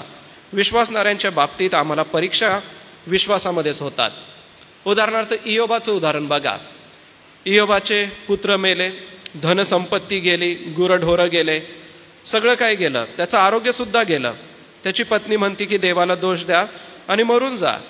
परंतु तो विश्वासामध्ये कमी पडला का देवाच्या? नाही. त्याची परीक्षा देवावरील विश्वासामध्ये होती. तेथेही आम्हाला सैतान दिसतो. सैतान म्हणतो की देवा तू त्याची परीक्षा करून पहा, आणि तो म्हणतो की तू त्याच्या जीवाची हानी करू नको. याचा अर्थ तुमचा विश्वास तपासला जाईल हीच परीक्षा आहे. पेत्राच्या बाबतीत थोडंसं बघितलं तर तेथेही सैतानच आम्हाला दिसतो. आणि पेत्राच्या बाबतीमध्ये पेत्राने 3 वेळा नाकारलं. त्याचा विश्वास दिसतो का आम्हाला प्रभू येशूवरचा? नाही. याचा अर्थ परमेश्वराने पेत्रालाही त्याच्या विश्वासामध्ये तपासलं की हा किती विश्वासामध्ये आहे. परंतु देव दयाळू आहे. पेत्राने रडून पश्चाताप केला, देवाने त्याला संधी दिली आणि पुनरुत्थानानंतर ज्या वेळेला येशूने पेत्राला दर्शन दिलं 3 वेळा म्हटलं माझी मेंढरे चार, माझी मेंढरे चार, माझी कोकरे चार. पुन्हा त्याला ती जबाबदारी दिली. प्रेषितांची कृत्ये 2 अध्याय वाचाल. पेत्राच्या पहिल्याच भाषणामध्ये 3000 लोक देवावर विश्वास ठेवून मंडळीचे सभासद झाले. म्हणजे जो पूर्वी अविश्वासणारा होता, पहिल्याच भाषणामध्ये एवढे 3000 लोक देवावर विश्वास ठेवून देवाकडे आले. ह्या सगळ्या गोष्टी आम्हाला काय शिकवतात? ते हेच शिकवतात की तुमची आणि माझी परीक्षा होईल ती विश्वासाची परीक्षा होईल. आमचा विश्वास पारखला जाईल. जर आपण मिशनऱ्यांची जीवनचरित्र वाचत असाल तर जॉर्ज म्युलर या व्यक्तीचं नाव लिहून घ्या. जॉर्ज म्युलर या व्यक्तीचं जीवनचरित्र वाचा. त्याला विश्वास संपन्न व्यक्तिमत्व असं म्हटलेलं आहे. हा व्यक्ती 4000 विद्यार्थ्यांचं वसतिगृह चालवायचा, जी अनाथ लेकरं होती. आणि ह्या 4000 लेकरांना कोणाचीही मदत नसताना प्रार्थनापूर्वक दररोज प्रभूसमोर गुडघे टेकून तो मागायचा आणि म्हणायचा की परमेश्वरा या लेकरांचं तू भलं कर, ह्यांच्या शिक्षणाची सोय कर, यांच्या राहण्याची सोय कर, यांच्या अन्नपाण्याची सोय कर. आणि विश्वासाने त्याला मिळालं. त्याचा देवावरचा जो दृढ विश्वास होता तो विश्वास कार्य करणारा झाला. प्रियांनो, जर तुमच्या मनामध्ये संशय येत असेल तर एकच करा, तुमचा विश्वास तपासून पहा आणि आपल्या विश्वासाला बारकाईने थोडंसं पुढे घेऊन जा. आता दुसरा उपाय याकोबाच्या पत्रात सांगितलाय. थोडंसं पुढे जाऊ. 2 अध्यायाचं 17वं वचन बघा. जर तुमच्या मनामध्ये संशय येत असेल तर हे 17 वचन लक्षात ठेवा. याप्रमाणे विश्वासाबरोबर जर क्रिया नाहीत तर तो जात्या निर्जीव आहे. याचा अर्थ हा आहे की जर तुमच्या मनामध्ये संशय निर्माण होत असेल तर विश्वासाबरोबर कृती करा. तुमचा आणि माझा देवावरती जो विश्वास आहे, आता त्या विश्वासाला कृतीमध्ये आणा. आणि ह्या कृतीमध्ये कसा आणायचा आहे, तर जर पहिली वचनं आपण वाचली तर त्यात आम्हाला असं दिसतं की भाऊ आणि बहीण यांना अन्नाची वाण आहे, त्यांना अन्न मिळत नाही आणि तुम्ही आणि मी म्हणतो की तुम्ही सुखाने जा. वचन 20 मध्ये बघा, वचन 20 आम्हाला काय म्हणतं की क्रिये वाचून विश्वास निर्जीव आहे. अरे निर्बुद्ध मनुष्य, क्रिया वाचून विश्वास निरर्थक आहे, हे समजावयास तुला काय हवे. वचन 23 बघा, अब्रामाने देवावर विश्वास ठेवला आणि ते त्याला नीतिमत्व असे गणण्यात आले आणि त्याला देवाचा मित्र म्हणण्यात आले. हा शास्त्रलेख पूर्ण झाला. याचा अर्थ काय, त्याने विश्वासाबरोबर कृती केली. वचन 24 बघा, तर मग केवळ विश्वासाद्वारे नव्हे तर क्रियांनी मनुष्य नीतिमान ठरतो, हे तुम्ही पाहता.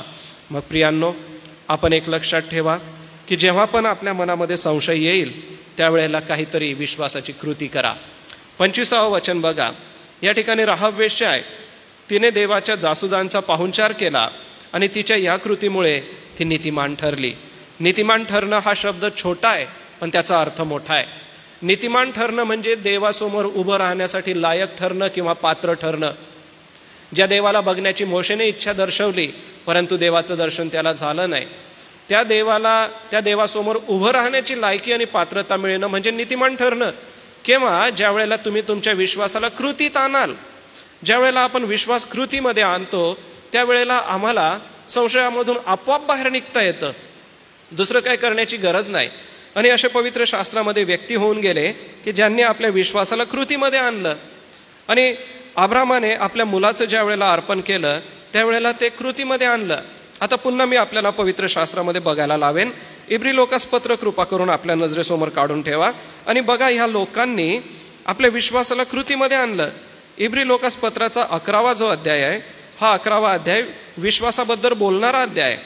इब्री 11 वचन 8 बघा, अब्रामाला पाचारण झाल्यावर जे ठिकाण त्याला वतनादाखल मिळणार होते तिकडे निघून जाण्यास तो विश्वासाने मान्य झाला आणि आपण कुठे जात आहोत हे ठाऊक नसताही तो निघून गेला.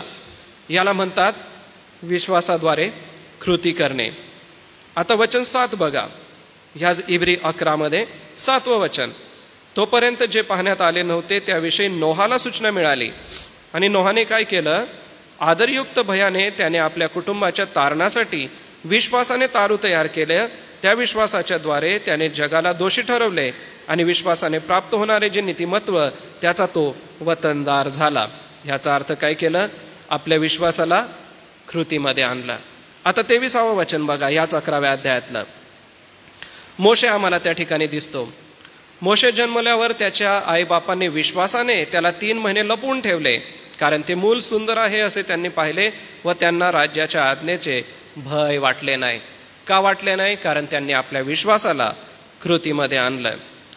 आता 11व्या अध्यायाचं 31वं वचन बघा, राहाब कसबीन स्नेहभावाने हेरांचा स्वीकार केल्याने, विश्वासाने केल्यामुळे अवाज्ञा करणाऱ्यांबरोबर तिचा नाश झाला नाही.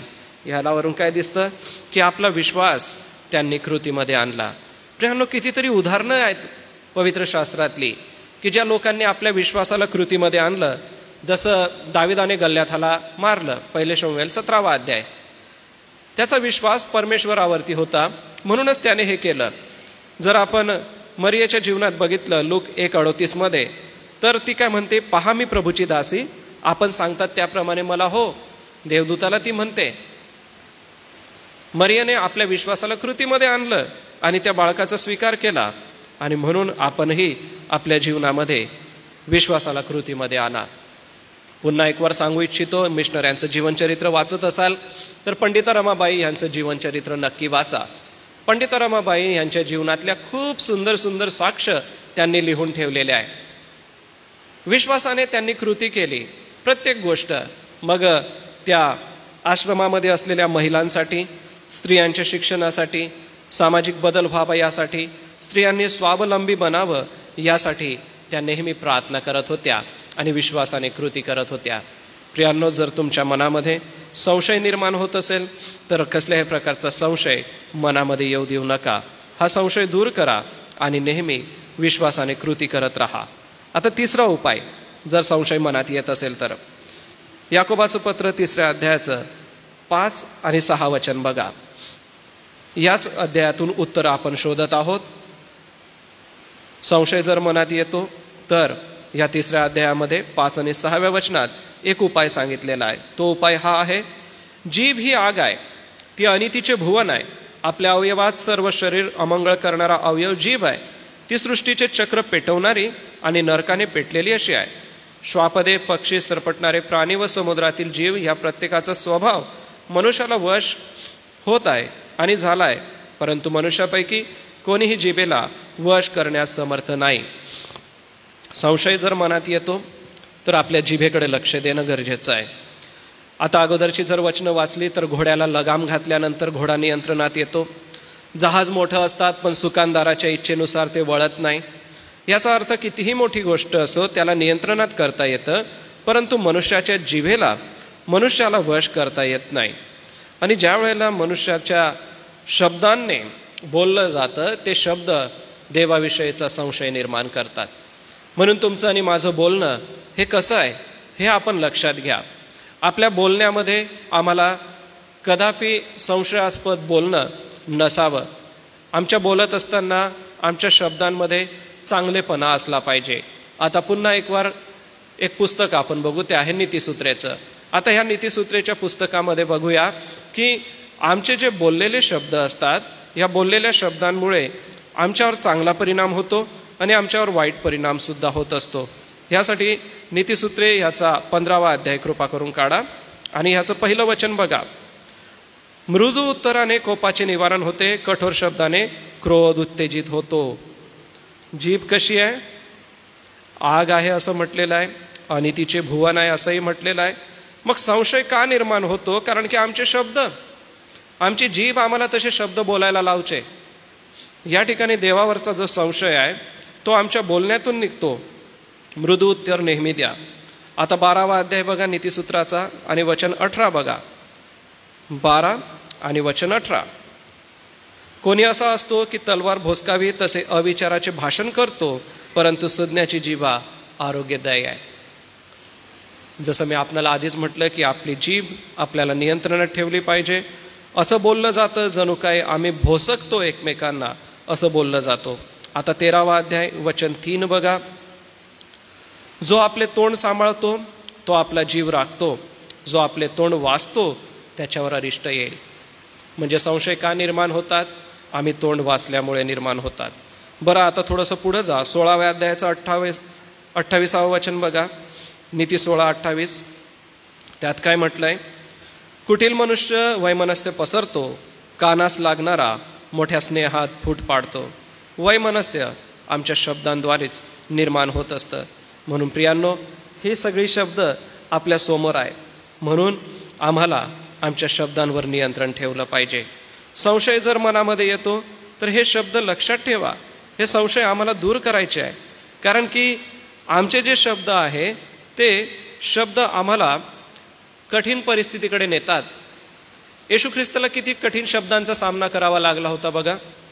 प्रभू येशू ख्रिस्ताला म्हटले की हा लबाड आहे, लबाडीचा बाप आहे, खादाडा पाप्यांबरोबर जेवणास बसतो. त्याच्याबद्दल कितीतरी वाईट शब्द बोलण्यात आले आणि हे सगळे शब्द येशूने ऐकले. ज्या वेळेला मनुष्य संशय निर्माण करतो त्यावेळेला तो वाईट शब्द बोलायला लागतो. म्हणून प्रियांनो, शास्त्री आणि पुरुषांच्या जीवनाकडे बघा. येशू ख्रिस्तावर किती वाईट वाईट शब्द त्यांनी आरोप केले. बालजबुलाच्या साह्याने हा भूत काढतो, हा जकातदार आणि पापी यांच्या संगती जेवायला बसतो, असे वेगवेगळे शब्द त्याच्यासाठी वापरले. प्रियांनो, म्हणून आपले शब्द आपला संशय निर्माण करत असतात. म्हणून आपल्या शब्दांवरती लक्ष द्या. आपले शब्द आपल्याला नियंत्रणात ठेवायचे आहे. ज्या वेळेला येशू ख्रिस्ताला वधस्तंभावर खिळण्यात आलं, 2 चोर होते नाही का? दोघांचे शब्द कसे होते? एकाने म्हटलं आपण तर आपल्या अपराधांचं भोगत आहोत, याने तर काही केलं नाही. दुसरा काय म्हणाला की तुलाही वाचव आणि आम्हालाही वाचव. येशू ज्याला क्षमा करतो त्याला म्हणतो की तू आज माझबरोबर सुखलोकात असशील. फक्त त्यांच्या बोलण्यावरूनच अगदी 1-2 मिनिटाचा वेळ असेल त्या ठिकाणी, 1-2 मिनिटामध्येच एकाला सरळ सरळ स्वर्गामध्ये प्रवेश मिळाला आणि एक सर्व काळच्या दंडासाठी गेला. मग प्रियांनो, संशय दिसतो ना तिथेही दोघंही चोरांमध्ये, येशू ख्रिस्ताच्या वधस्तंभाच्या आजूबाजूला. मग प्रियांनो, आपल्यामध्ये संशय येता कामा नये. या दोन्ही चोरांचं जीवन जर बघितलं तर त्यांनी चोरी केली होती, त्यांची शिक्षा त्यांना मिळत होती, पण योग्य वेळेला त्यांनी पश्चाताप केला. एकाने देवाकडे वळला, दुसऱ्याने पश्चाताप केला नाही, फक्त शब्द बोलला आणि त्याचं संपूर्ण जीवन बदलून गेलं. मग प्रियांनो, याकोबाचं पत्र 1 अध्यायाचं 6वं वचन काय म्हणतं की संशय धरणारा वाऱ्याने लोटलेला आणि उचंबळलेल्या समुद्राच्या लाटेसारखा आहे. मग तुम्हाला आणि मला जर संशय दूर करायचा आहे तर काय करायचं आहे? जिभेला नियंत्रणात ठेवायचं आहे. कारण जीभ ही इतकी अवघड आहे, जिभेच्याद्वारे बोलले गेलेले शब्द असे भयंकर आहे की जे वर्षानुवर्ष आम्हाला आठवतात आणि वर्षानुवर्ष आम्हाला विश्वासात कमजोर करतात. मग प्रियांनो, जर तुमच्या मनात देवाविषयी संशय येत असेल, ख्रिस्ती जीवनाविषयी संशय येत असेल, तर एक करा, तुम्ही आणि मी बोलले गेलेले शब्द आठवण करा. आपले शब्द नकारात्मक न बोलता सकारात्मक बोला. शब्दांवर नियंत्रण ठेवा. दुसरी गोष्ट, जर संशय मनामध्ये येत असेल तर विश्वासाबरोबर कृती करा. जीही गोष्ट कराल त्याच्यामध्ये कृती ठेवा. केवळ बोलून चालणार नाही, तर ते खरंच तसं ॲप्लिकेशन आपल्याला जीवनामध्ये आपल्याला घ्यावं लागेल. आणि महत्त्वाची गोष्ट म्हणजे तुमचा विश्वास पारखला जाईल हे विसरू नका. संशय मनात येतो त्यावेळेला विश्वासाला पारखा. संशय मनात येतो त्यावेळेला विश्वासाला कृतीमध्ये आणा. संशय मनामध्ये येतो त्यावेळेला जिभेवर नियंत्रण ठेवा. या 3 प्रॅक्टिस जरी आपण केल्या, या 3 गोष्टींचा सराव जरी आपण केला, तरी आपण कधीच देवावर संशय घेणार नाही. कितीतरी नास्तिक लोकांची जीवनचरित्र आपण ज्या वेळेला वाचतो, देव नाही असं मूळ आपल्या मनात म्हणतो, असं 14व्या स्तोत्रामध्ये 1ल्याच वचनात सांगितलेलं आहे. मग प्रियांनो, या जगातलं जगिक ज्ञान बाजूला ठेवूया. तुम्ही आणि मी देवावर विश्वास ठेवलेला आहे. प्रभू येशू ख्रिस्त तुमचा आणि माझा वैयक्तिक तारणार आहे. मग या विश्वासामध्ये डगमगतात कशाला? संशय निर्माण होऊ देऊ नका. विश्वासाला कृतीत आणा, शब्दांचं नियंत्रण जपा आणि सोबतच परीक्षा म्हणजे तुमचा विश्वास काय आहे हा स्वतः तपासून पहा. डोळे झाका, आपण प्रार्थना करूया. हे दयाळू दे बापा, याकोबाने सोप्या भाषेत आमच्यासमोर या सगळ्या गोष्टी मांडलेल्या आहे. त्याने स्पष्टपणे म्हटलेलं आहे की संशय धरणारा म्हणजे जो विश्वास ठेवतो परंतु संशय धरतो, तो चमळलेल्या लाटेसारखा आहे, जी समुद्रातून येते आणि नाहीशी होते. प्रिय प्रभू, तू आमचा विश्वास पारखशील आणि जीवनाचा मुकुट देशील असंही तू आम्हाला म्हटलं आहे. प्रगटीकरणामध्ये तो आम्हाला म्हणतोस की मरेपर्यंत विश्वासू राहा म्हणजे जीवनाचं मुकुट तुला प्राप्त होईल. त्या मुकुटाकडे वाटचाल करत असताना जीवनभरामध्ये अनेक वेळेला दे बापा तुझ्यावरती संशय घेण्यासाठी सैतान आम्हाला प्रवृत्त करेल. जसं त्याने हवेला प्रवृत्त केलं, खायनाला प्रवृत्त केलं आणि त्यांनी शौलाला त्याने प्रवृत्त केलं की आता याजक येणार नाही, तू स्वतः अर्पण करून टाक. दाविदाला त्याने प्रवृत्त केलं की तू लोकांची मोजदाद कर, असू दे, काही होणार नाही. परंतु परमेश्वरा, असे मनातले सर्व संशय दूर करण्यासाठी आम्हाला तू विश्वास दिलेला आहेस. आमच्यावरती विश्वास पारखण्याची ज्या वेळेला वेळ येईल त्यावेळेला दे बापा आम्ही कमी पडू नये म्हणून तुझी कृपा आम्हाला दे. आम्हाला ज्या वेळेला दे बापा विश्वासाला कृतीत आणण्याची प्रसंगाची वेळ मिळेल त्यावेळेला आम्हाला विश्वास कृतीमध्ये आणता येऊ दे. केवळ बोलून चालणार नाही. आरशामध्ये आमचं मुख बघून निघून जाण्यासारखे आम्ही नसावे. तर ज्याही वेळेला वाटतं की हां या ठिकाणी माझा विश्वास मला आता कृतीत आणलाच पाहिजे, तर दे बापा तो कृतीमध्ये आणण्यासाठी तुझी कृपा आम्हाला पुरव. जसं एस्तेर राणी म्हणते की माझ्यासाठी उपास प्रार्थना करा, मग मी राजासमोर जाते आणि मेले तर मेले. तिने आपल्या विश्वासाला कृतीमध्ये आणलं आणि ती गेली आणि एक मोठा यहुदी लोकांचा बचाव तिच्या करवी झाला. मरियाने म्हटलं की पहा मी प्रभूची दासी, आपण सांगता त्याप्रमाणे हो. तिचा देवावरचा विश्वास होता, परंतु ते बाळ आपल्या कहेत घेऊन जगणं आणि त्याचं संगोपन करणं विश्वासाने ही कृती तिने केले. नोहाच्या जीवनाकडे जर आम्ही पाहिलं तर नोहाने तारू बांधण्याची कृती केली, विश्वासाला कृतीत आणलं. कारण की पाऊस पडलेला नव्हता तरी तो तारू बांधत होता. लोक त्याला चिडवत असतील तरी त्याने त्याकडे लक्ष दिलं नाही, तर तो आपलं काम करत राहिला.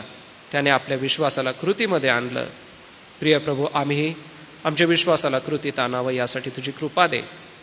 आणि महत्त्वाची गोष्ट म्हणजे प्रभू, आमच्या जिभेवर तुझं नियंत्रण असू दे, कारण की जीभ ही संशय निर्माण करणारी आहे. आमचे बोलले गेलेले शब्द परमेश्वरा संशयाला जागा करून देणारे आहेत. नीतिसूत्रे आम्हाला स्पष्टपणे सांगतं की मृदू उत्तराने कोपाचं शमन होतं. आणि म्हणून देवबापा, आमचे शब्द आम्हाला कसल्याही प्रकारच्या संशयामध्ये घेऊन जाऊ नये म्हणून तुझी कृपा आम्हाला पुरव. या गोष्टींचा सराव करण्यासाठी आम्हा सगळ्यांना तुझी कृपा आणि अनुग्रह दे. सारा आदर मान महिमा प्रभू आम्ही तुला देतो. प्रार्थना प्रभू येशूच्या गोड आणि सुमधुर नावात केली म्हणून तो ऐक. आमेन. या आपण सर्व आपल्या जागेवर उभं राहू. प्रभूने शिकवलेली प्रार्थना म्हणू आणि आशीर्वादासाठी मी डॉक्टर रेव्हरंड जी जयकर पाळक साहेब आपणाला विनंती करणार आहे. आपण पुढे येऊन आशीर्वाद द्या. मग आपण गीत गायन करू, एकमेकांना सलाम करून आजची भक्ती समाप्त करू. हे आमच्या स्वर्गातील पित्या, तुझे नाव पवित्र मानिले जाओ, तुझे राज्य येवो, जसे स्वर्गात तसेच पृथ्वीवरही तुझ्या इच्छेप्रमाणे हो. आमची रोजची भाकर आज तू आम्हास दे, आणि जसे आम्ही आमच्या ऋण्यास ऋण सोडितो तशीच तू आमची ऋणे आम्हास सोड, आणि आम्हास परीक्षेत आणू नकोस, तर आम्हास सर्व वाईटापासून सोडील. कारण की राज्य, सामर्थ्य आणि गौरव हे सर्व काळात तुझेच आहे.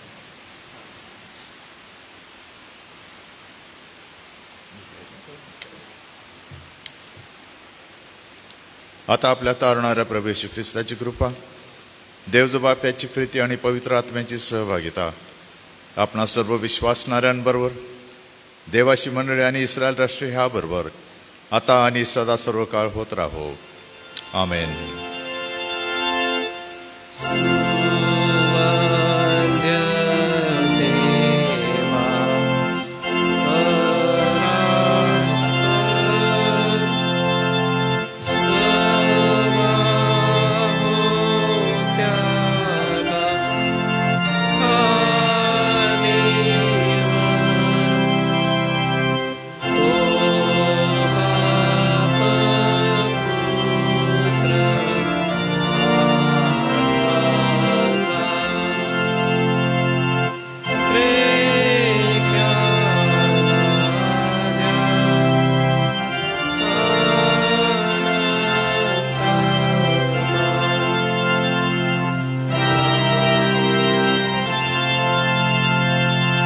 सर्वांना सलाम.